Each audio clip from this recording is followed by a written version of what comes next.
For the next 100 days, I'm gonna be kicking field goals every day to try and get to the NFL. And it all starts with this kick right here.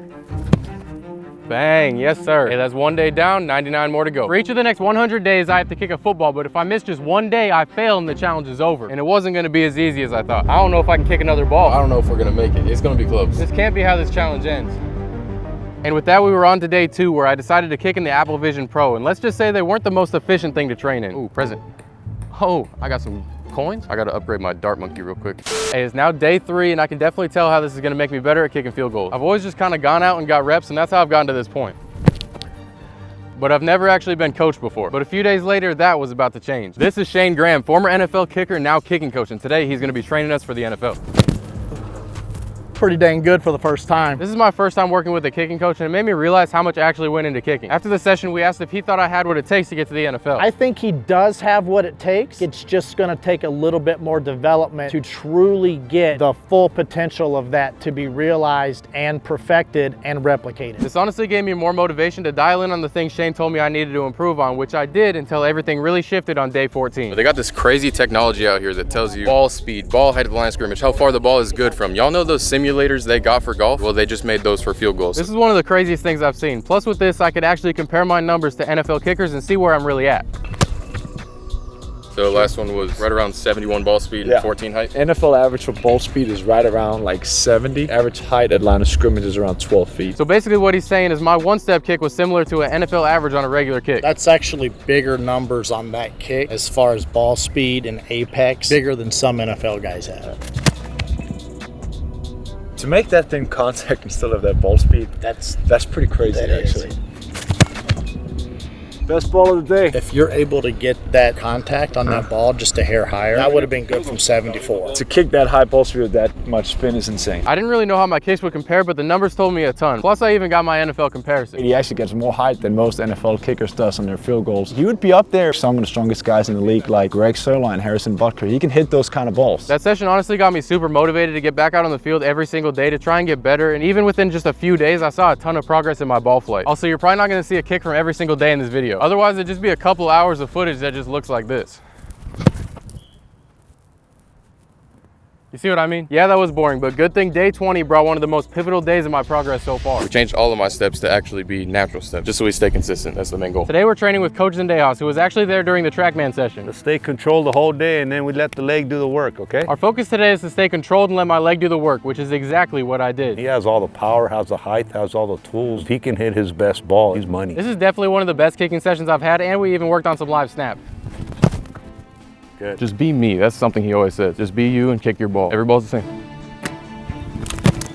Good snap, good hold, good kick. This makes it so everything is comfortable and controlled when I get in a game situation, which is also why Coach made me kick this ball from 42 right. Y'all don't know the significance of 42 right. I missed it as a game winner in high school. So Coach knows that, and he's had me kick it a few times while I'm out here, and I've actually missed them. Bang, right down the middle. Probably best kick of the day. You just got to be done with that number. Then we moved on to some shorter kicks, and what I'm thinking right here is put a hole in the net. Sometimes you kick short football, and you try and just chip it over. You give only the effort you need to. But you need to kick every ball the same, so try and put that hole in the net is what I'm thinking. That ball was money. You will kick them. People will say, I'll never kick a ball from there. Yes, you will, man. The second session, that's when I seen him get locked in. I know everything else is going to be in place. I know he's going to perform when he gets that opportunity. I pulled him aside and I told him, I think I gave you a year to get ready. I was wrong. I said, you're ready now. Hearing him say I'm ready to compete in the NFL now really made me dial in even more over the next few days, where I worked on field goals, the new NFL kickoffs, and for some reason even kicked with my left foot. Hey, it's day 24, but as I get my kicks in today, I want to tell y'all about something. As an athlete, there's this expectation to push through stuff and get through everything on our own. I had 2 knee surgeries just 10 weeks apart. And it was definitely one of the most challenging and difficult times of my life. And it wasn't just the physical challenge, it was mostly the mental challenge. I put a ton of pressure on myself to try and recover quicker, but obviously you can't really do that. And the reality was I was missing out on a lot. I couldn't train and I couldn't get better. And y'all know me, that's pretty much all I do. So it got to my head. I found myself feeling down, unmotivated, and really just not like myself. It's a tough spot to be in, and I know a lot of athletes can relate. I feel like as athletes, we're conditioned to believe that seeking help is a sign of weakness and that we have to deal with everything on our own. But that's just not the truth. Sometimes what you gotta do is just reach out for help. Talking to a licensed therapist can be super helpful when you're going through a tough time, whether that's related to sports or anything else. Today's sponsor, BetterHelp, can match you with a licensed therapist based on your specific needs. You can communicate with your therapist through video sessions, phone calls, or even text messages, all from the comfort of your own home. And if for some reason the match isn't quite right, you can switch to a new therapist with the click of a button. So if you're struggling with anything, whether it's an injury, mental health, or anything else, I encourage you to give therapy a try. Go to betterhelp.com/AdamBotkin or go to the link in the description to get a discount off your first month of therapy. Thank you to BetterHelp for sponsoring today's video, and hey, that's a wrap on day 24. Yes, sir. And for the next week, I was pretty much working with Zendejas every day. Hey, so I'm just out here working right now, but I came over to my phone and I got a DM from Nick Novak. If y'all don't know who Nick Novak is, he's basically one of the gateway kicking coaches to get to the NFL. He takes not NFL kickers and makes them NFL kickers. Does that make sense? I don't know, but y'all get what I mean. He played in the league, he's got the knowledge, and he's got the connections. He said, if you ever want to make a trip out to San Diego and train, let's make it happen. I was not expecting that. Guess we're going to San Diego. I want to see consistent ball contact, not too concerned with distance. I want you to kick like you're 6'4", not 5'11". Let it go. Up.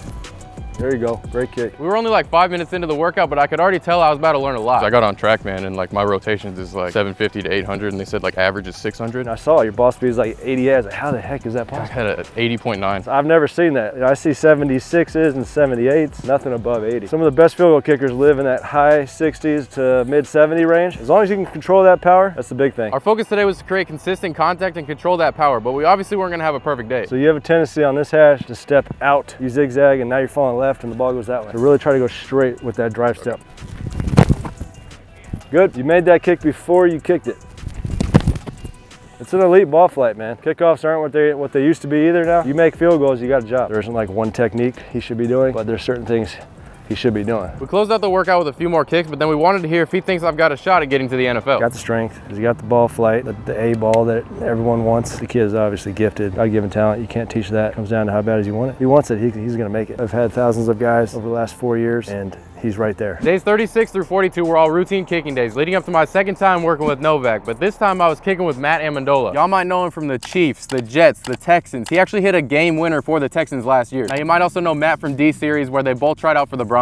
So today I was gonna finally see how I compare to an actual NFL kicker. Also, when I showed up for this workout, Novak told me if I do well enough, he would give me an invite to a pro showcase he was hosting. Now you're probably wondering, what's a pro showcase? And it's exactly what it sounds like. It's a showcase where there's gonna be a certain amount of kicks and there's gonna be running film the entire time that they can send to NFL scouts, and then you could possibly get picked up by a team if you do well enough at these showcases. I saw Matt take a couple warm-up kicks and I was like, goodness, this man played in the league for sure. Then it was time for us to finally get the work in, and we went straight into live operation. This guy was whipping the ball back there. 1, 2, 5. Go fast. Still look Take your time. Yeah, such a fast approach. For you, I feel like you're such a strong leg, and like your tempo is just like really quick. You just slow it down, let your leg catch up to your body. Bro, that ball's gonna fly. That's exactly what I needed to hear, because then on my next kick, I did this. Now obviously that one was way better, and all I did was just slow down my tempo and let my leg do the work. And basically from there, Matt and I were just going back and forth making kicks. So obviously we've been hitting kicks all day, but then out of nowhere, Matt decides he's gonna hold for me. Now at this point, I'm doing pretty well in this workout, and I'm thinking I'm pretty much gonna get invited to this pro showcase, but I do have to finish out this workout well. I can't just stop right now and expect that I'm gonna get invited to this showcase. I gotta close out this workout right now. And that's exactly what we're doing. We are booting the ball right now, but then Matt wanted to hold again. Sit. There it is, there it is. That's nice. Now, horse buzzing. That ball was leaning like It was like back. Bro, that's your ideal hold. What? That's what I was saying. No, it was not. Sit. That was it. But now it was time for a hurry up field goal to end the day. If I make this, I'm pretty much guaranteed to get that invite. And just like that, I got an invite to the pro showcase. But on the flight back home, we ran into a problem. It's literally 11:46 right now. We just got off a flight, hopped in the car. We're on the way to the field right now to get the kick in, because I haven't got a kick in today. We're like 10 minutes away from the field right now, so I don't know if we're gonna make it. It's gonna be close. We are.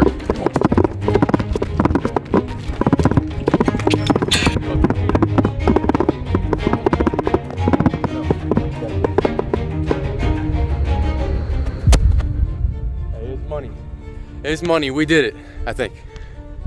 11:58. 2 minutes. Probably less than 2 minutes.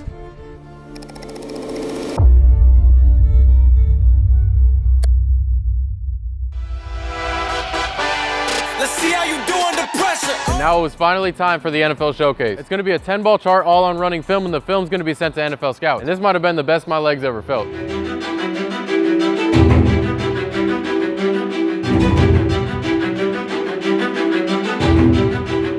At this point, I'm 8 for 10. One of them misses, the holder missed the spot, and the other one's on me. But because I made it in the top 3, I got 1 bonus kick from 60 yards. And I know if I make this kick, I'm gonna at least tie for first.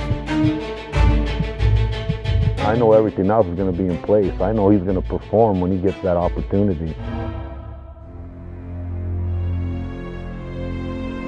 I ended up tying for first, and the dude I tied with actually got picked up by the Bucs. Obviously, I didn't get picked up, but at least I got to go out and compete at an actual NFL showcase and show what I can do. And then we were right back to work, and I even tried kicking helium footballs. Hey, make sure y'all subscribe. Oh, man. Hey, I don't know what just happened. I just kicked the NFL PAT, but something definitely just happened to my hip. I don't know if I can kick another ball. This same thing happened to me at the Super Bowl when I was kicking off Eli Mack's head. And when I went to the PT about it, they basically told me I was kicking too much and I needed to take a break. And y'all know I can't take a break this many days into this challenge. This can't be how this challenge ends.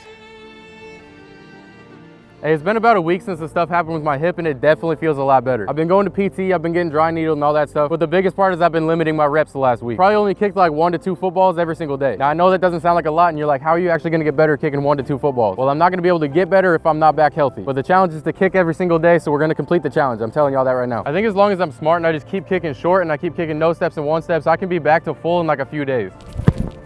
Yes, sir. Hey, it already looks a lot better. Hey, it's got to that point. Arizona is finally done with preheat mode and it's finally hot. The ground is so hot that I can't even do any of like my hip stretches like this. My hands are burning, my knees are burning. It's like 110 degrees. It's probably hotter on the turf right now. My feet are literally burning right now, like I said, but hey, we're still getting in that work today. Don't matter if it's hot, we're still money. If we're gonna make it through this 100 days, we just gotta fight through it. So I had to deal with the heat for a few more days before I flew back up to Montana and got to go kick in the stadium. Then on day 99, my boy Ethan had his wedding, and y'all know he held for me in high school, so I had to go kick a ball at his wedding, which finally brings us to day 100, which is today. The progress that I saw over these last 100 days has been insane. To you guys, it might look minimal on camera, but to me, the way the ball comes off my foot, the way it sounds, the way it feels, everything about it is just so much different than it was 100 days ago. Another thing is when I started, I had no clue that I was even gonna work with Shane, get on TrackMan, work with Novak, work with Zendejas. I didn't know I was gonna work with any of these guys. There was obviously a lot of other things that I learned during the last 100 days, but I feel like one of the biggest, if not the biggest thing that these coaches were talking about, every single one of them talked about this, was developing a routine. I pretty much had no routine when I came into this 100 days ago. I used to just come out to the field, maybe stretch a little bit, and then just start kicking footballs. But what I realized is there was no longevity in that, and I was not gonna be able to get through this 100 days. But along with that, it also is a comfortability factor. When you step out onto a field, maybe in a big moment or a big competition like I did at Novak, you have to be prepared and you have to have that routine so you're just comfortable with what you're doing. Now that goes for on the field and also off the field. For the routine off the field, I had to lock in on my diet and lock in on recovery. Hey, the last 100 days has been crazy. There's been a lot of good days, there's been some bad days, but this is about to be the last kick. It all comes down to this kick right here. Yes, sir. Hey, that was 100 days of kicking field goals. I hope y'all learned something along the way, because I definitely learned a lot of things along the way. But hey, if y'all made it this far in the video, make sure you go down below right now, hit that subscribe button. This video took 100 days to film. So if y'all aren't subscribed, go ahead and hit that button, like the video while you're down there, and I'm gonna catch you on the next one. Peace.